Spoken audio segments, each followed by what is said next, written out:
Hey everybody, it's Charlie Dobbins, and it's another one of our group coaching calls. And this one I'm very happy to have an old friend and a very, very good guest. And I think you guys are really going to enjoy what my friend has to say.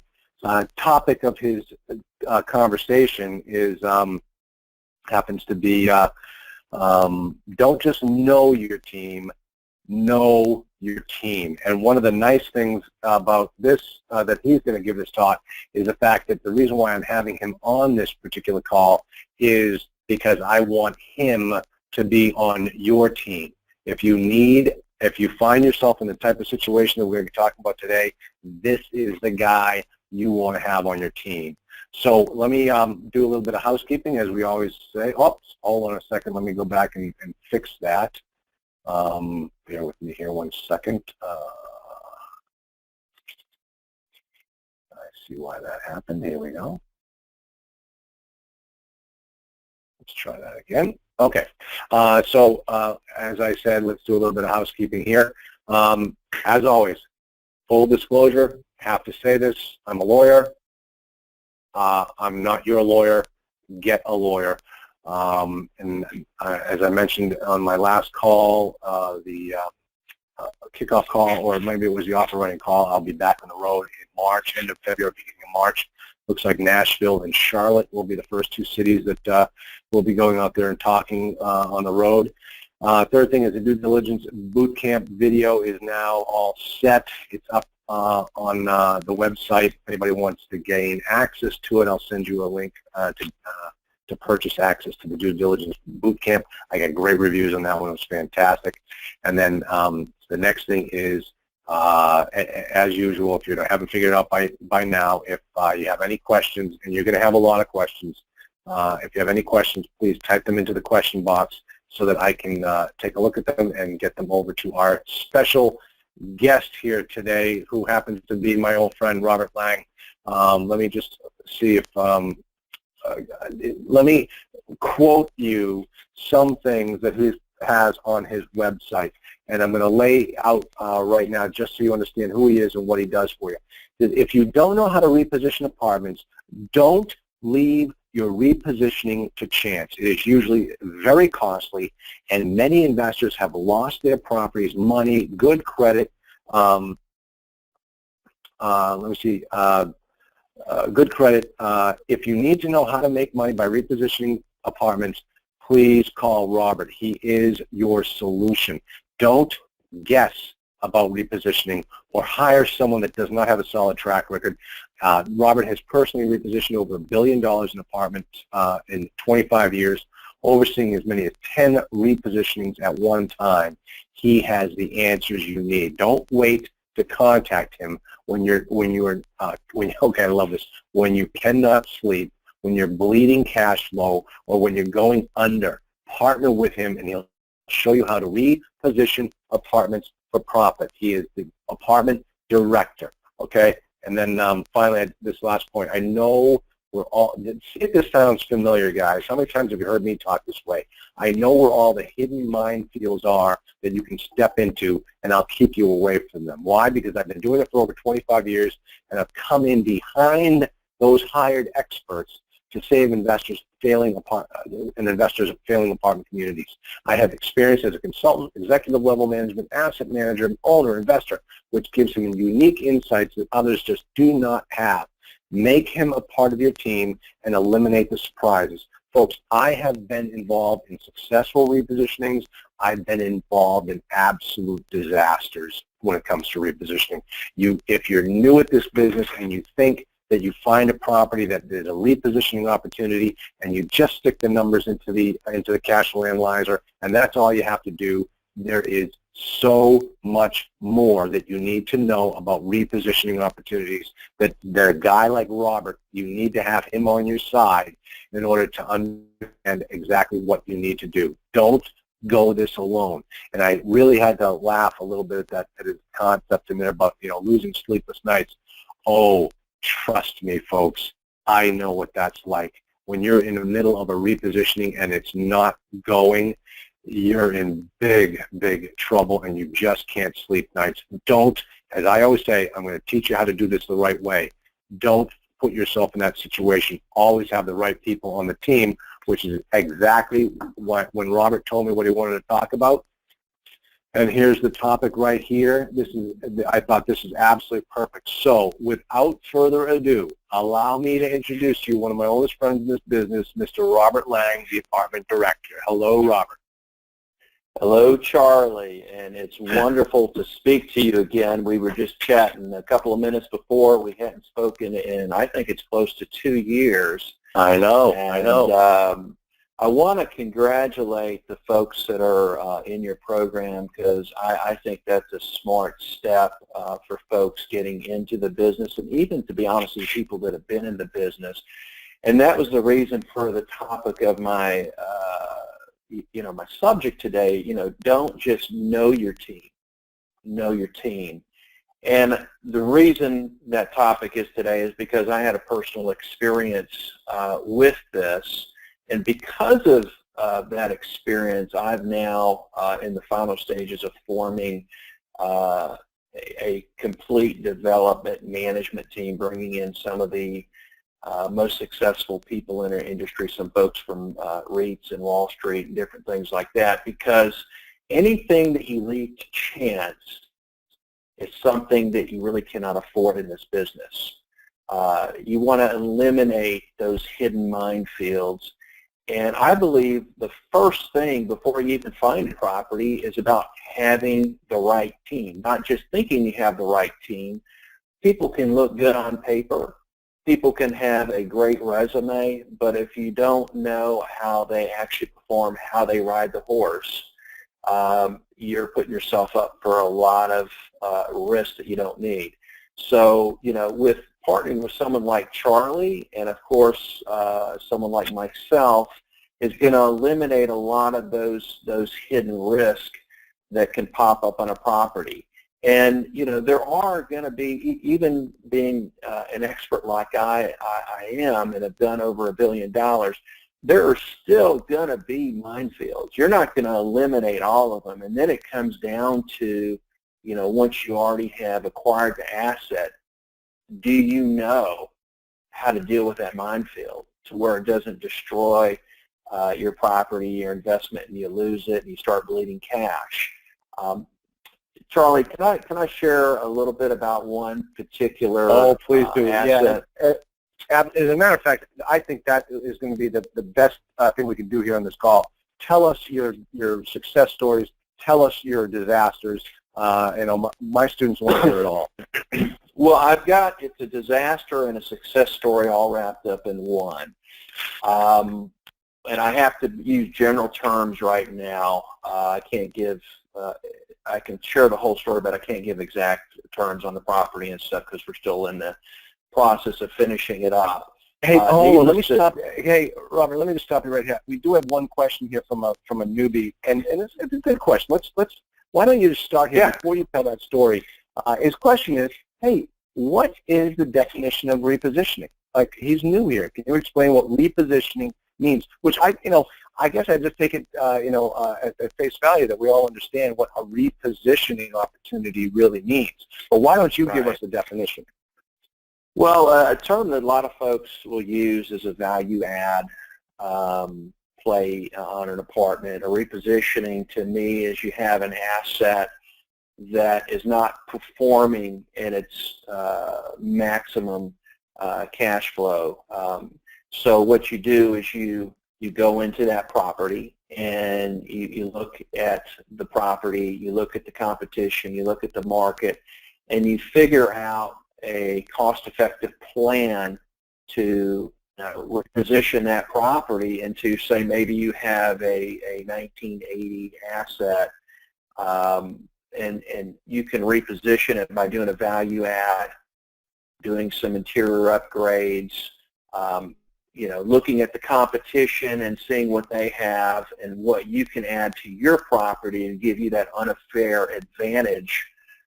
For example, something that's become very common in our industry, but a lot of folks still aren't doing this. So this is a really good tip for you guys if you want an unfair advantage of some of your competition.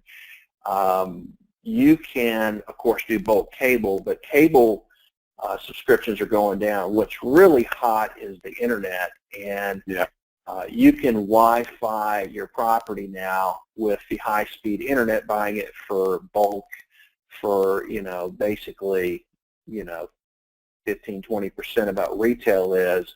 Well, you can make, $30, $40, $50 an apartment and still save them money.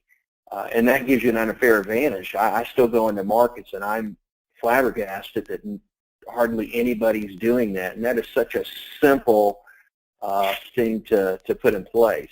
So that's what a repositioning is. And I can share, if Charlie, if anyone wants any information or anything, I've got some documents that have kind of all different types of repositionings I've done over my career that I'd be happy to share with it. You can send it out to your students, and I think that examples like that I think will help people understand the different things that you can do to reposition a property successfully. Perfect. Did I answer your student's question? He'll let me know. He's going to send me back. He'll type it in and let me know how he did. So, so go ahead. Yes, he did. Yeah, we just got his response. All right. Great. So let's hear about this success story. Well, yeah, it was one of the most challenging properties I've done in my entire career. Distressed asset is being nice. When we got into the property, I had a team in the management company. And the management company, by the way, was a Paragon Award-winning management company too. So they did one of the other partners in my group and the management company did the unit-by-unit walkthrough, the due diligence on the property.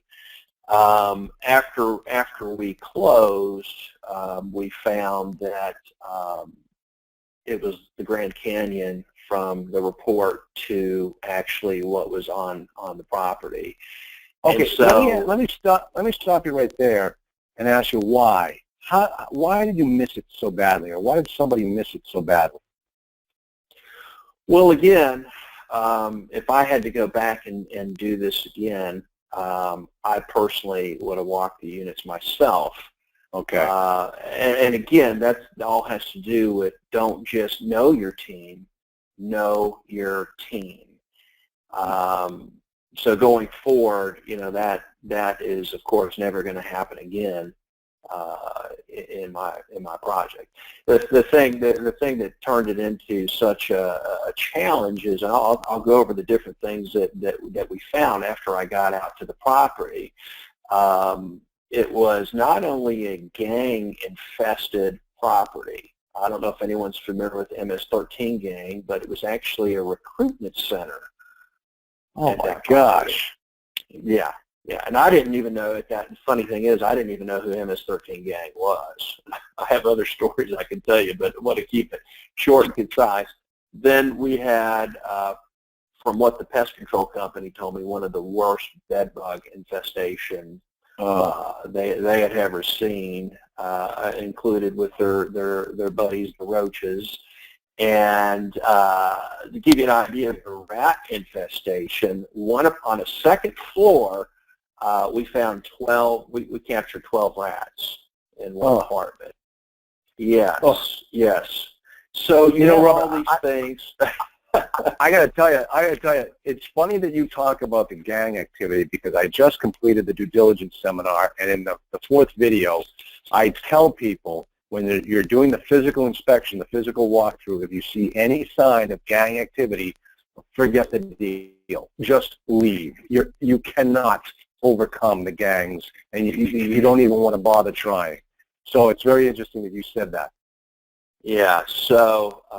And then to top it off, the CapEx that we needed to do the renovations when we got into the apartments, it was going to be double what it originally was, because all the things that were missing. So, you think about this, and I'm going, okay, we've bought the property. What the heck are we going to do now? I had to go and figure out a way where I could raise rents an additional $100 to $150 to make this property still successful. Now, with all that said, I ended up having to be on the property basically 2 to 3 weeks out of the month for the first year because of what happened. So it basically eliminated me doing anything else for that time frame. Now, the great thing is that we were able to make it successful. I mean, we've won awards. There's something called the National Housing Coalition. They have a meeting once every 3 years nationally. Our property won the best turnaround story for the year. I was interviewed by different news channels with the police departments because we were able to clean the property up gang-free and basically almost became virtually crime-free. We turned a property around that probably was getting close to the end of its use, and we turned it into something that I call a seasoned A property because, if I tell people it's an A property, they go, well, it can't be an A property, Robert. Well, it's not a B property either. And we were able to raise the rents another $100 to $150. So it's still going to be successful. We're still probably going to clear, $2 to $3 million when we sell it later this year. If I hadn't have been out there on the property, though, I feel pretty confident we would have lost the property. So, again, I had to do it. It was a very hard lesson for me to learn. So from that experience, and, I had a lot of developers, the bankman, he came by, he used to be a developer, and he basically said, Robert, he said, if you can do this property, he said, you can do anything. He said, he said, ground up developments, he said, Robert, you should look into it. They're easier. So, absolutely. I guess the silver lining is in that could have been a really big disaster. I probably learned, Charlie, probably more in that year than I have in the last 10 years. Yep. Because I had to be on that property basically 3 weeks out of the month for that first year. But that's the reason now that, I've got a guy that I'm bringing from one of the larger REITs. He's got the #1 most successful track record in operations. Those are the type of people that I'm bringing in, folks that I've known, 7, 10 years.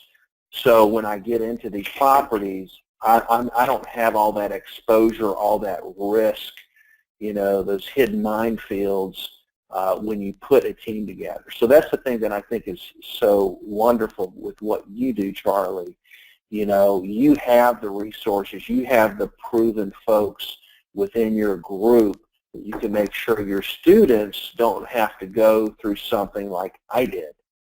Right. And when we get completely done and we sell the property, I will be happy to share with you a lot of information that you can share with your students, and I think it will be very educational for them. Excellent. Good. So whatever you have, send it on over. I can get it out to everybody, and I can also attach it to our membership site. So when people listen to this a recording again, they'll have your documents right there accessible to them. Is there any other questions that any of your other students have at this point? Not yet. So, but as we go through it, let's kind of talk about, if my students are looking for deals and they come across a property that, of course, it's always that one scenario that drives me crazy. It's when a broker tells you that it's a C class in a B area or a B in an A, and you've never been to that property before. You've never been to that city before. What that to me is another definition of a repositioning, taking it from one letter grade to another, as you just described. But how is it when you get that initial opportunity across your desk? What are the types of things you look for as why this is a better repositioning opportunity than some other type of deal? Why would you say I'm going to do this one but not that one? What are you looking for? Well, I think number one, before you visit the area, you can do the lion's share of research through the internet and, Google Earth, driving around the area. That's a great way to kind of get your feet on the ground without getting out there. And, I look for different things, and I've got a story that I can actually share with you. There was a property in Jackson, Mississippi that was a little over 400 units. It was called North Hill Square. I had the broker was basically saying, well, if you do this or that, you're probably, when you're done after repair values around 25, 27. Well, when I did my research, it came up minimum 40K per unit after repair value. And I'm not sure why he didn't figure that out, but that was great for me. And I actually had a high net worth investor that had committed to come in and do the deal. And there was really not a lot of interest in that property. But after, right when we were getting close to getting our LOI accepted, that investor backed out. And then I was left with, how do I get an investor at the very end of the rope? And I had to mass market it.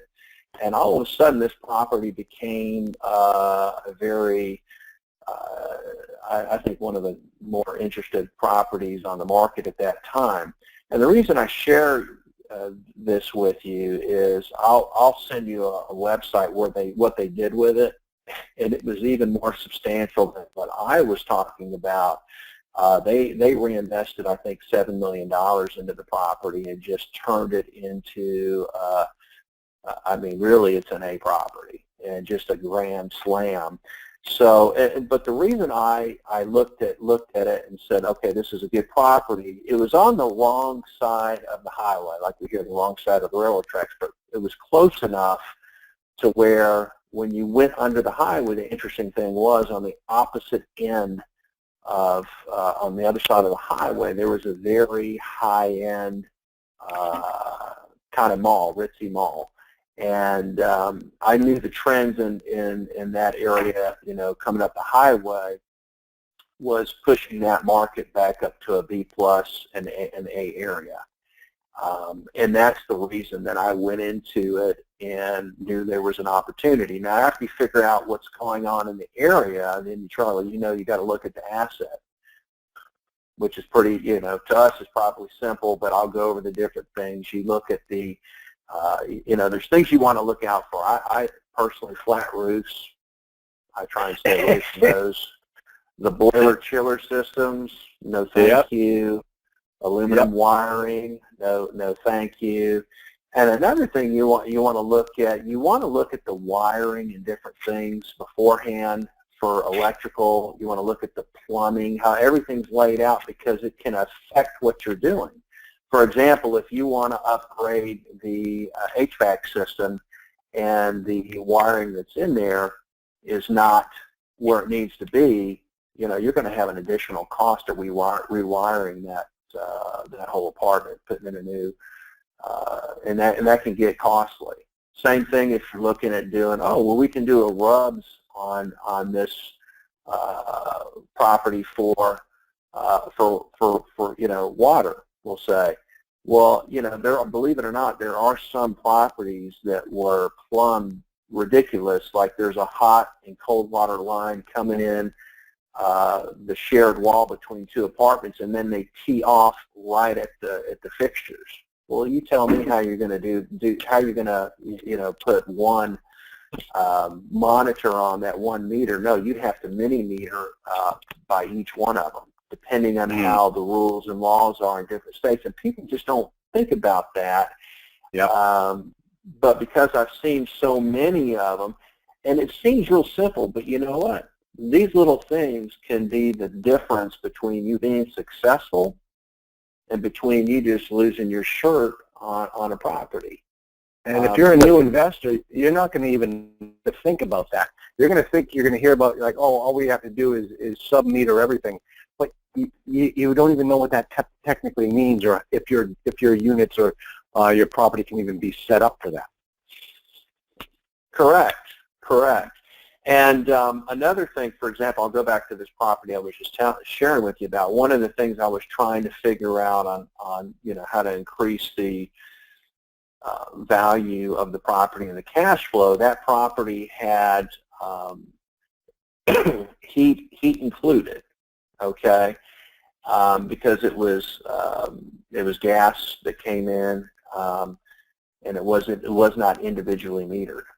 But the units were getting to the point where they needed to be changed out, and the wiring in the property would not normally handle an electric heat pump. So I researched, finally came up with a solution to where we could replace it with a heat pump for about the same cost as a gas unit.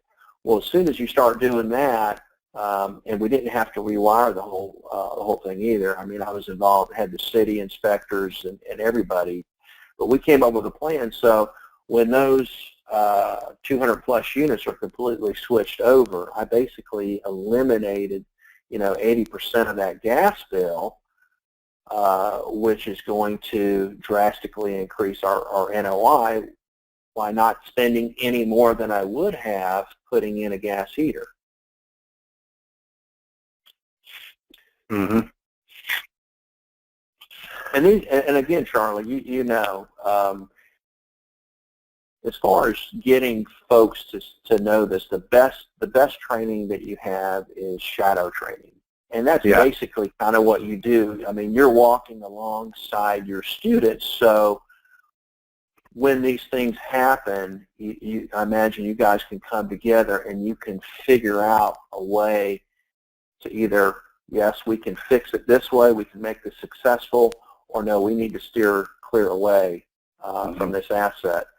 And recently what I've started doing, I don't really do a lot of consulting anymore. The only type of consulting I generally will do now, for example, I was just out in the Midwest, investor had a project that he's wanting to buy, and he brought me out there, go out there for 3 days, evaluate the property, evaluate the area, do a financial model for them, and then I will work with them for the next 30 days to help them kind of walk them through the process to make sure that this is an asset that they need to acquire. And it really, that's the big thing. You have to buy, when you buy the asset, that's where you make your money. So you need to make sure what you're buying and eliminate as many of those hidden minefields before you actually purchase the asset. Right. I mean, that's exactly how real estate works. Profit is made when you buy it. It's realized when you sell it. Now, let's talk a little bit about how you value these properties, when you look at them. Now, you talked a moment ago about understanding what the market is, the ARV for these properties, but kind of give us a snapshot or just a thumbnail of how you go about laying it out there. If the after repair value is $46,000, what do you buy a property like that for? And how do you figure out all the costs in between? Well, I mean, number one, you've got to figure out what you can, what your maximum rents can be. And so I will look at the property, look at the units, and then I will go out to the market and look at the competition. And that can be similar assets, and that will also be, assets that have already been repositioned, and they did the upgrades, and then also looking at the newer product, like, say you have 2010 or newer developments in the area, and then you figure out, okay, with this particular asset, what can we do that's going to maximize that value?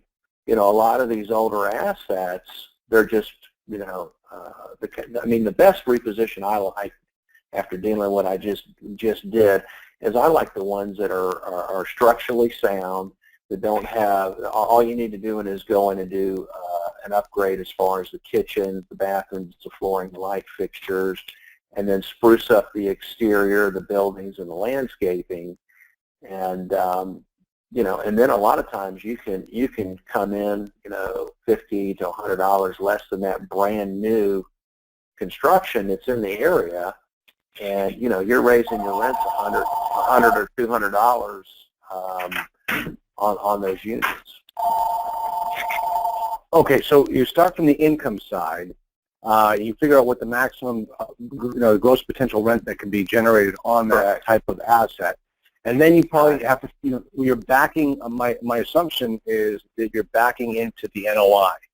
And, you know, you're going to have to obviously know what the expenses are going to be in that marketplace for that type of an asset. Is there any type of rule of thumb that you use for an expense ratio? I generally look at the different expenses in the area and talk to different contacts in the area. And like I said, I have some other contacts that work for national REITs, and I like to bounce things off them as well, just to make sure that the expenses are reasonable.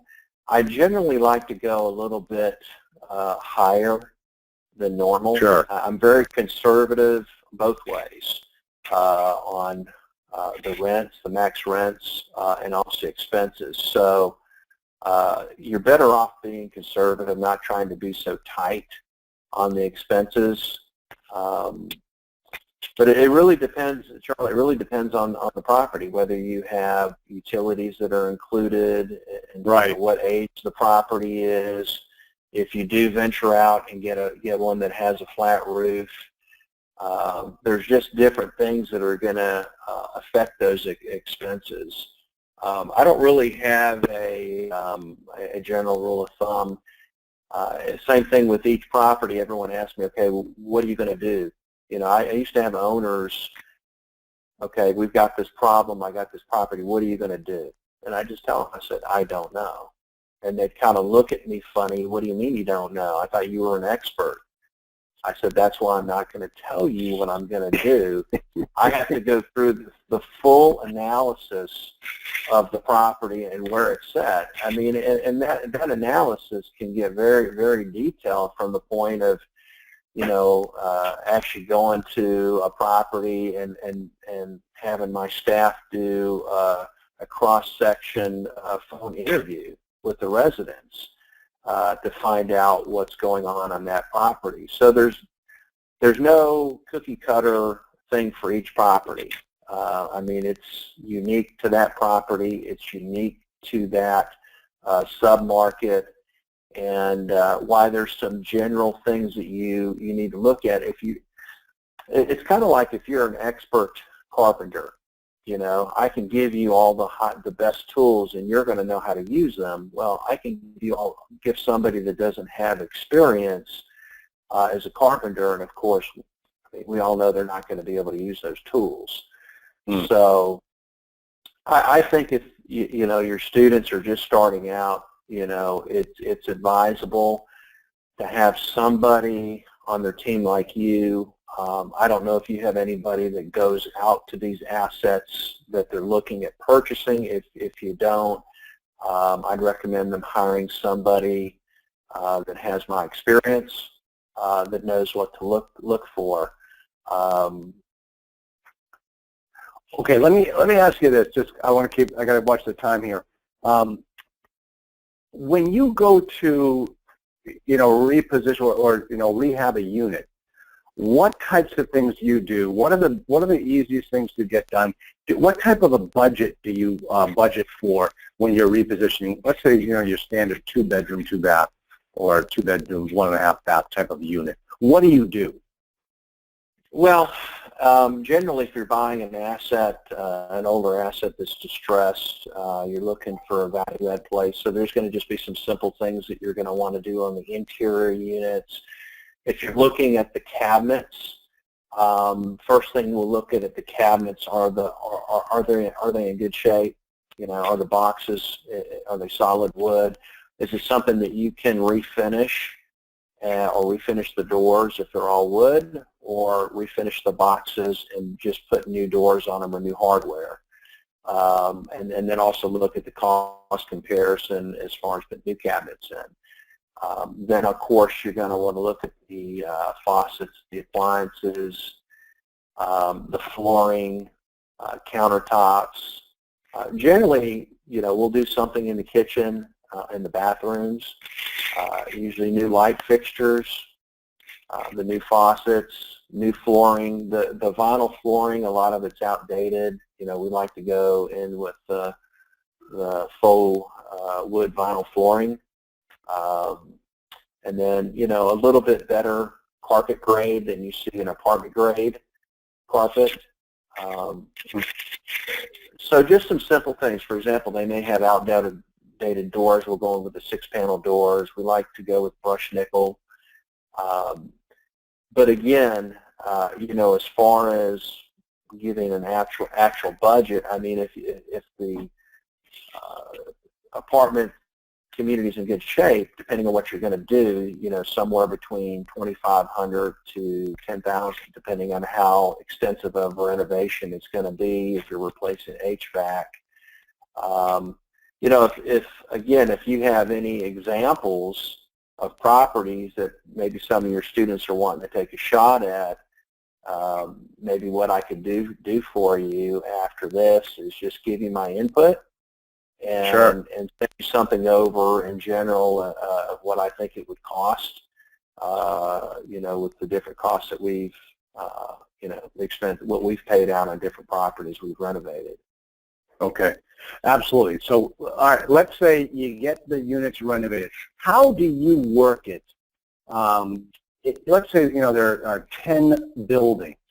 Do you shut down the whole place and renovate everything, and then, you know, move everybody out and then move everybody back in, or do you take it like we'll work on one building at a time?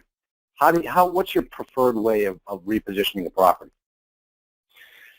Well, again, I go back to the same thing. It really depends on the property and what you're going to be doing at the property. If it's a real minor rehab, you know, why move out the current residents that are good quality residents? I mean, if you have residents that are not, you know, quality residents and you want to get them out, that's a different thing. But why hurt your cash flow?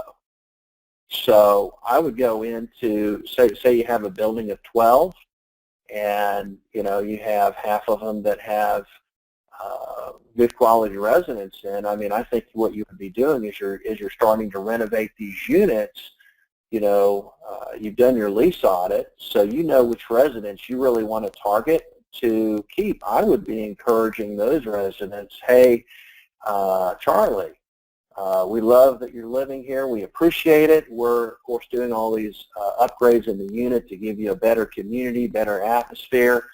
And as one of the longtime residents here, we'd like to offer that to you. So, so say you have that building and you have those folks move into the new apartments, then you can finish the other ones once they move out. And then you move on and you're done with that building. I mean, it doesn't exactly work that way. That would be perfect if you could do it that way. But that would be the way that I would handle it. Because that way you're not hurting your income. You're not losing income. And usually what happens is you're going to be able to rent to new residents at the same time. You know, you may not get enough people that transfer. You'll get some of them that want to transfer right now and move into a new apartment, but those other ones you can put in with your new residents. So if you do it that way, but you got to be smart in how you do it as well. You know, it's like a chess game. So you've got to continually monitor the process and how it's going, Do you need more one bedrooms? Do you need more two bedrooms? It really is driven by the market and your residents that are transferring into those new units. Right. Now, what, as far as the time frame, especially if you said you've had to go onto these properties for 3 weeks out of the month, how long should a repositioning take?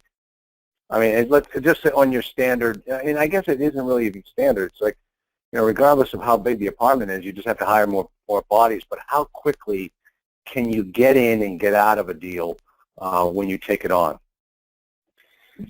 I think you want to be conservative on it. And after my last experience, I would give yourself, depending, we'll just say an average, 100 to 200 units, somewhere between 18 to 24 months, depending on the, how extensive the renovations are. It also depends on the turnover and what percentage occupied you are right then.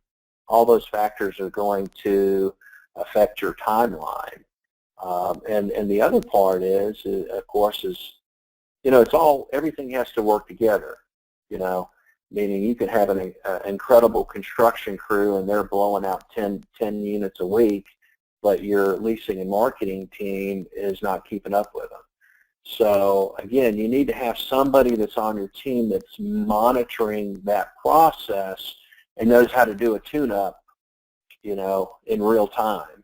You can't be just looking at these and a reposition, just looking at the reports. You've got to have somebody that's actively involved in the day-to-day process of that.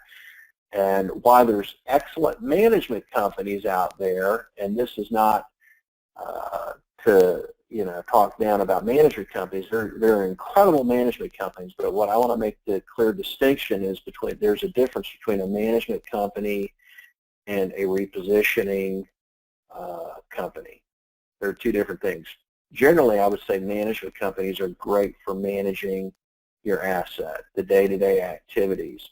But as far as a repositioning that you're looking to complete within a certain time frame, I think you need to look outside the box of a regular management company to handle that for you. Interesting. Interesting. So, all right. Well, give us some examples. Some of your best war stories, and some great anecdotal stories, even about stuff that's gone on. Well, I guess as I go back over my career as an investor, as a consultant, as an executive, with one of the larger owners. One story comes to mind. I went to work in-house. It was the only time I've actually worked in-house for an owner, and that's because we've been friends for 25 years. I worked in-house with their group, and I wanted to do a test. They had just purchased some assets from Home Properties in New York, which is, one of the larger REITs in the country. And just a sidebar, actually, I was on the pre-capitalization team for Home Properties before they had their IPO, and my teams, we fixed half of their assets before they actually went public. But they sold all their assets in upstate New York, and there was a large property in Buffalo, northern Buffalo, Tonawanda, Raintree Island, and Paradise Lane. And when they took over the property, it went from like 95% down to 60% occupied. And they have I think one of the best management teams as far as consistency. Very incredible. I've always been impressed, and I've seen a lot of folks all over the country. But one thing you could say, I could go to one of their properties, what I would consider not such a desirable area. They still, when you drive onto that property, you can tell it's a Tri-City rental property. Okay. Now that project went down to 60%. I said, you know what? I know there's other experts out here in the field. I'm going to bring in who I think is the best right now. And so to turn that property around, I called up because I knew the owner. I'm not going to mention names, but we brought their team up there to reposition that property, and I supported them, any way that I could. But it was their challenge, and unfortunately, they weren't successful. So what I had to do is I had to go back and I hired and trained my own staff to do the lease up. Now we got it up to 95%, back to 95% again within, I think it was like 6 to 8 months. Okay, now this is like a 12, I think it was 1,100 total units. And again, it's all about knowing how to look at the market. It's knowing how to put the right plan together and then having the right team. If you've got, if you're baking a cake, you start missing ingredients, and all of a sudden you don't have a cake. For example, the folks that are representing your investment, a good way to check it out, the easiest way to check out how your property's doing, call your property and pretend you're looking for an apartment. Before you get off that call, you're going to know why you're not successful. And it all has to do with the team that you have on site. So we turned that property around in, like I said, 6 to 8 months. And it was right during the time that utility rates and gas was going up. And they wanted to charge a utility surcharge onto the heat. And I told the owner or the CFO and the general manager, don't do it. It was a lot of heavy lifting to turn around. I basically called it the Titanic because it was so big. I said, you're going to sink this if you do this. They went ahead and instituted that utility surcharge, and the unfortunate thing that happened, it went back down that winter, back down to 65%. So, it's really important that you understand the pulse of your investment. And that means real time, somebody that's on your property, not just somebody that's sitting back, making the decisions from far away. So the reason I share that with you, again, it goes back to having somebody on your team that is taking that pulse for you on a regular basis. I tell you, it's just what you said. It's so many times I see these new students show up with a property and they think they're going to try some value-add proposition, such as we're going to convert from, an all bills paid to an individually metered tenant-paid property, and they have no idea what the market will support, and they fail 100% of the time if they don't know what the market is going to bear. It's all about what the market's going to do.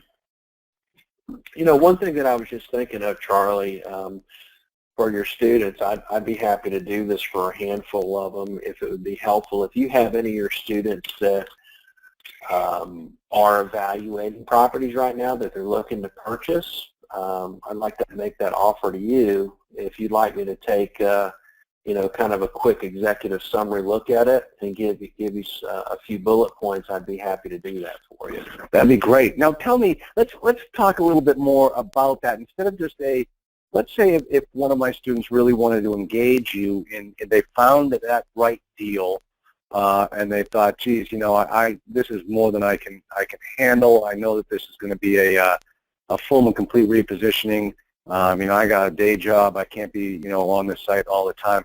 How would they work with someone like you to bring you in? What type of compensation? What type of deal structure? How do you like to operate? Well, there's a couple of things. Number one, I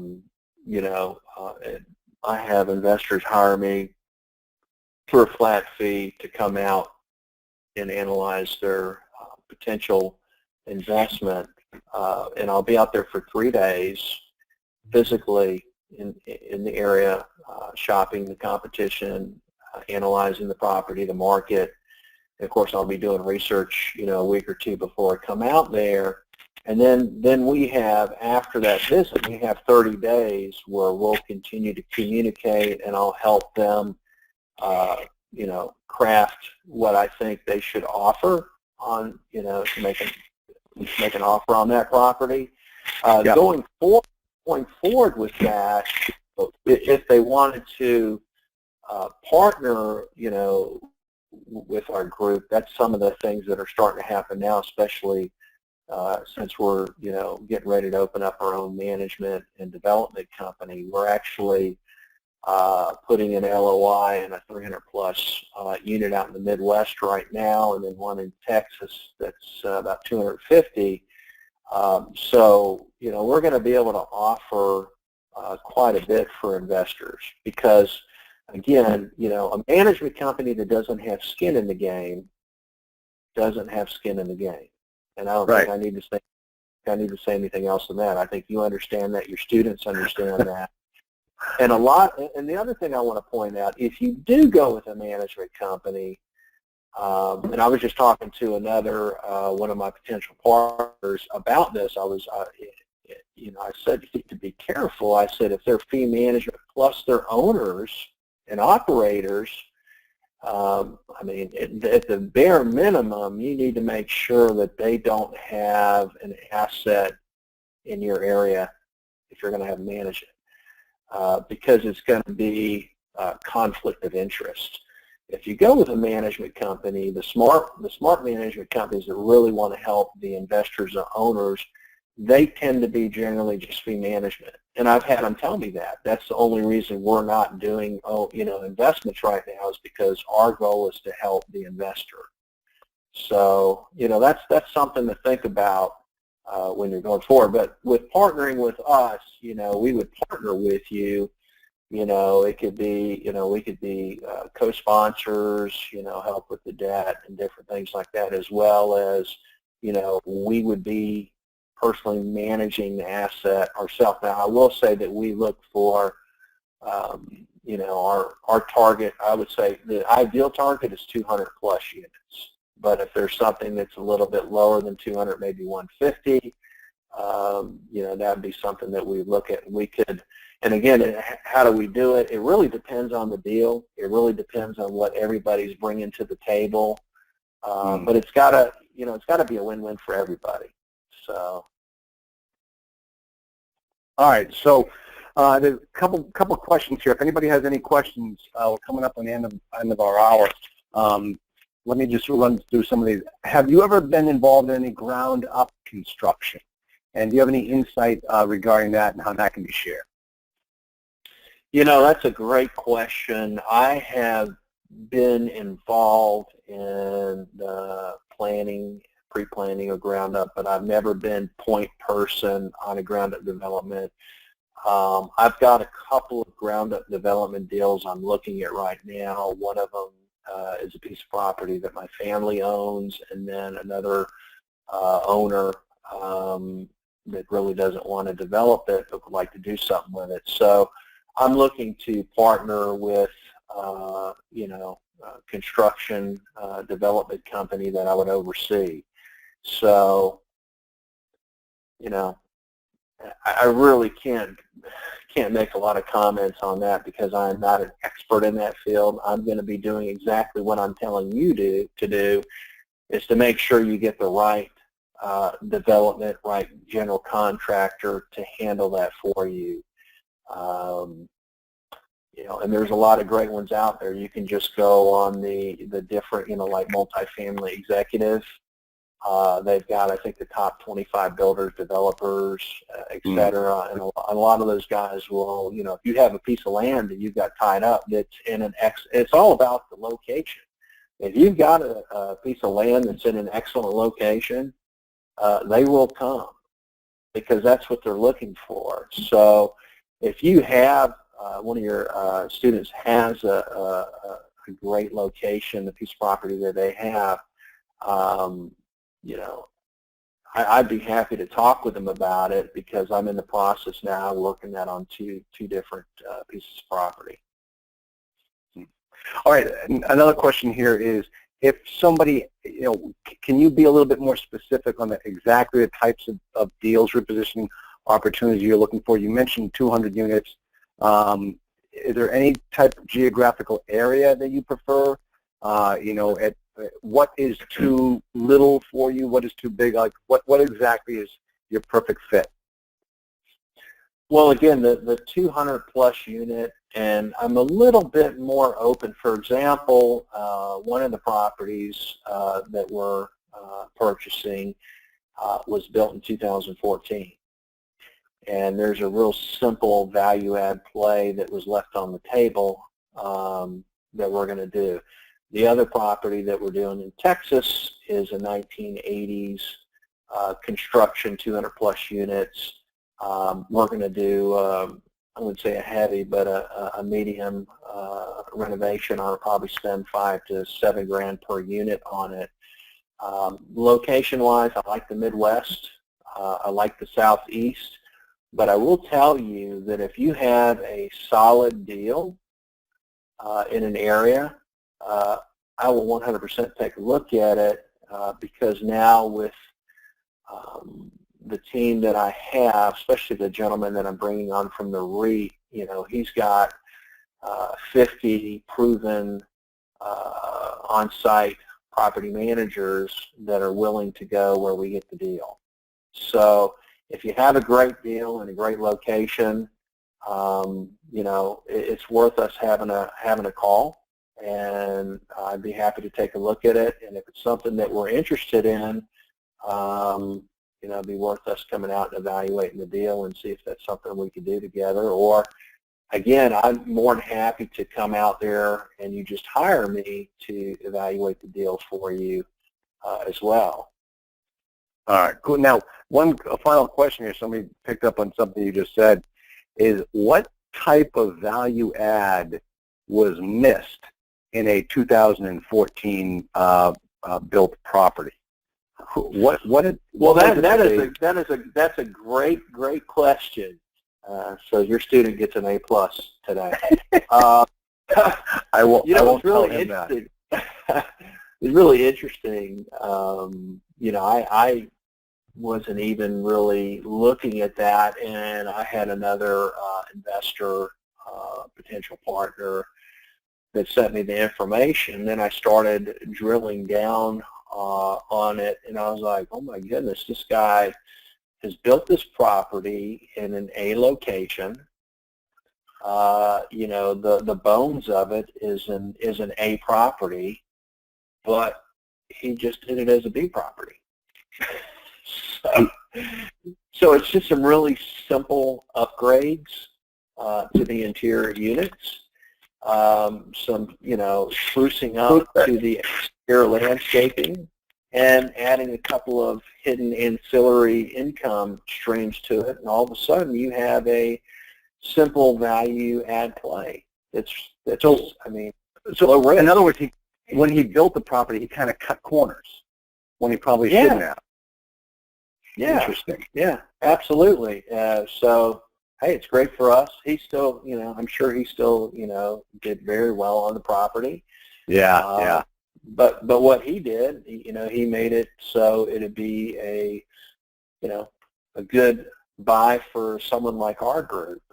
You know, and that's something to think about, you know, Charlie. One thing, you know, after, again, I bring up this property that we're just finishing up, is, you know, you need to also think about your returns as far as not just what the dollar return is going to be, what's the time, what's the heavy lifting, what's the focus, you know, versus the return. You know, I mean, this property here that we're buying is going to be, I mean, it doesn't get any simpler than this one.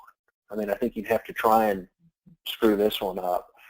So I think that's something, you know, I think that's something that you have to look at when you're doing these. You know, what do you want to do? Now, if you don't have a proven repositioning team, I would look for more of the easy, you know, renovations where you can just go in and do a quick upgrade to the kitchen, the bathroom, maybe the flooring and light fixture, you know, and maybe spruce up the exterior, you know, and you're good to go. You know, you don't want to get into the project that I just told you about. I will not do another project like that again. I can promise you that. Absolutely not. Oh wait, which one? Which one won't you do? The one that I told you about with the gangs, with the right, exactly. Yep. Yeah, no, thank Life you. is too short. Once was Life enough. is too short. I believe me, I've done that myself. I'll never do it again. And yeah, absolutely. So, yeah, it's funny you say that because I see some stuff come over from my students, some deals they're looking at, and I look at the property. I know they're so new. They don't know what they don't know just by looking at the pictures of these types of properties they send over. And right away I cringe and I think to myself, oh man, you don't want to own this type of property. It'll eat you alive. And you just, the only way you know that is having lived through it yourself. Right. Absolutely. Yeah. Well, that's the good thing, though. I mean, see, they're sending them over to you, and I'm sure you are, giving them the information so they understand that, hey, you don't want to do this property. And that's a great thing. I imagine you're... Oh, I tell them flat out, and the students on the call know that. Like, believe me, you don't want this one. Let's move on. I won't. I actually tell them I won't allow you to buy this property. Let's find another one. So yeah, So well, Robert, we're done with our hour. That was actually very fast. So why don't you give your phone number and contact information, phone number and email, so people can get a hold of you. And of course, as I just said, that people are now sending in more questions.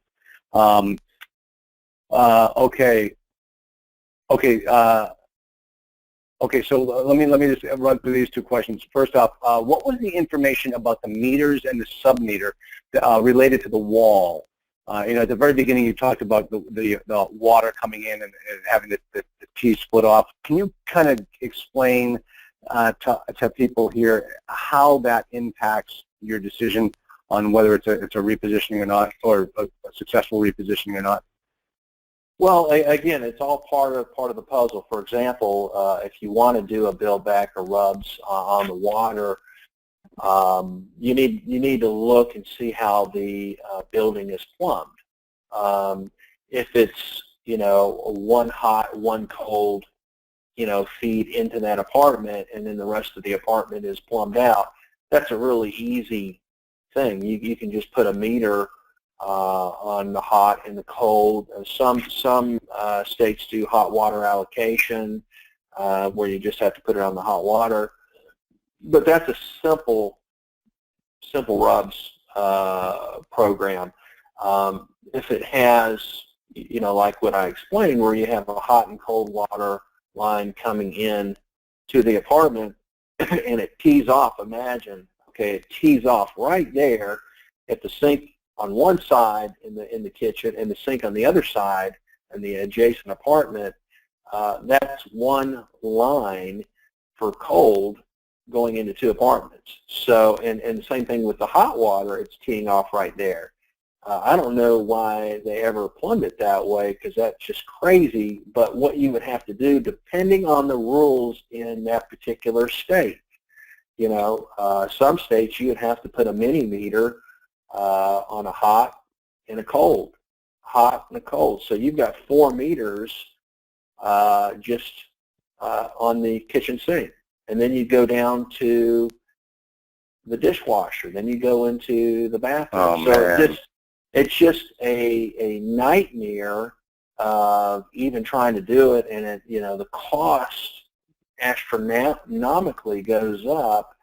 And these are just things that and I've learned because I've seen it, and I'm like, how do we do this? And I tried to figure out a way to get around it, and there was really no way that made any sense. And because the rules they had in that state, you could only do hot water allocation on that, or do exact metering with the hot and cold. It just didn't make any sense for us to do it. Wow, and you can't figure that out until you get in there. Well, see, that's the thing about when you do due diligence. You need to understand. You need to be looking at these things. Oh, we're going to do a hot water. We're going to do a build back on the utilities. Really? Well, tell me how you're going to do that on this property, not how you did it on another property, because the wiring, the plumbing, everything is different. Yep. So now let me ask you one final question here. Somebody on the call has has some experience with you, I guess. he wanted you to talk about the Greensboro Airport opportunity that you bid on. He says it's a good example of thinking outside the box on a value add. Do you know what I'm referring to, or who I'm chatting with here? Greensboro opportunity outside Greensboro the airport. Airport opportunity. There's been several different opportunities in that area. I'm honestly I'm not sure what that is. If it's somebody that I know, they're more than welcome to get in touch with me after this phone call. I'm not sure. He's trying to give me cryptic examples here. He says it was with Kathy. Okay. Yeah, that was okay.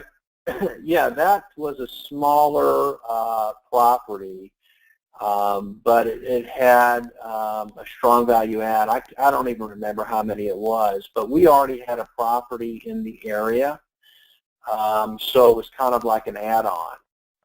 It would have been an additional, a standalone asset. So I already had resources on the ground. So that was a smaller property. I think it was like 50 units or something like that. But what was the exact question on that? He says he's using it as a good example of thinking outside of the box on a value add opportunity, and that you were outbid on the property. I don't know if you were working with it. We love to call this particular member of the class Uncle Bob. Uncle Bob. Okay. Yeah. Yeah. Okay. Great. Uncle Bob. That's okay. Yeah. Good. Hey, Bob. Yeah. So that was another interesting value add opportunity. Again, it was newer construction, but there was a value add play on it, and again, it comes down to looking at when you do a value add, it's looking at the cost, the risk when you do that. I'm not sure if there was a specific answer that Bob was looking for, but he's more than welcome to give me a call afterwards. I'd be happy to discuss it with him. Sure. All right. Well, I gotta wrap it up here because we've already gone long. But Robert, why don't you go ahead and give us your phone number and your email, and how people can get a hold of you. Yeah, the easiest way to get me is apartmentdirector.com. That's my website. My email address is just rlang, L-A-I-N-G, at apartmentdirector.com. You can reach me in my office at area code 518-207-0072. Excellent. Excellent. So yeah, and this is obviously going to go on my website, my membership site, so people will be calling you for years. And if you can get me over those documents, I will attach them to this recording. So as people listen to the recording, they'll be able to reference those documents right away. That would be great. Okay. That'll be great, Charlie. It was great talking to you, and let's catch up sometime next week. I appreciate it. I'll talk to you soon. Okay. Bye-bye. Bye-bye, everybody.